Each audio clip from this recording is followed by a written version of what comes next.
Good day mga ka-explorers! Sa video na ito, ipapakita ko kung paano magbigay ng iron Jectran sa ating alagang biik at kung bakit. At ang video na ito ay kuha ko sa aking hawak na backyard farm. Explore natin mga kahag-racing kung paano mag-inject ng Jectran iron sa ating mga alagang biik. Explain ko muna kung bakit kailangan ng iron sa ating mga alagang biik. Una, kailangan ito ng biik dahil para hindi sila maging anemic, para hindi sila mabansot at panglaban sa sakit. Pangalawa, bakit kailangan itong i-inject sa ating alagang baboy? Bakit nga ba? Kung alam ninyo, ang native pig sa ating bansa, hindi sila na-e-injectionan ng iron at kadalasan sa lupa lang sila lumalaki kasi ang lupa ay isang source ng iron. Kaya ang domesticated pigs ay kinikailangan i-inject at isa ang iron Jectran na ginagamit. Ang pagbibigay nito ay sa ikatlong araw ng biik. At sa susunod na pagbibigay ay sa ika-10 or 14 day ng biik, sinasabay din ng pagkapon para sa minsanang stress. 1 ml or 1 cc kada biik ang pagbibigay nito. So let's go mga ka-explorer!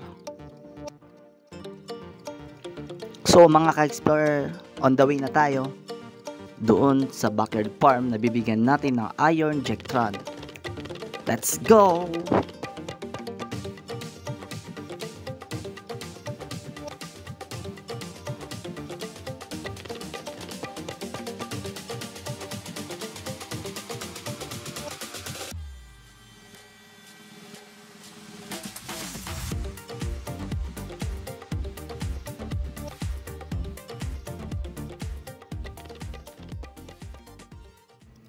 So, ito na mga ka-explorer ang biik na bibigyan natin ng iron Jectran.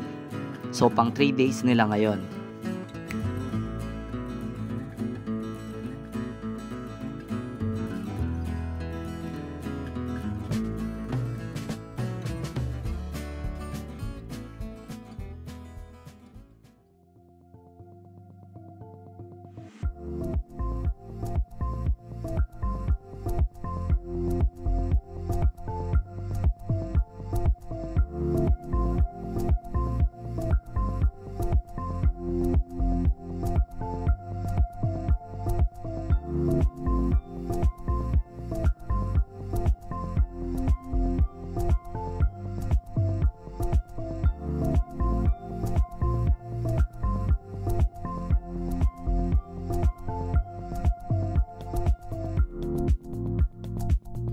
So mga ka-explorer, ito ang lagi natin tatandaan sa pagbibigay ng iron.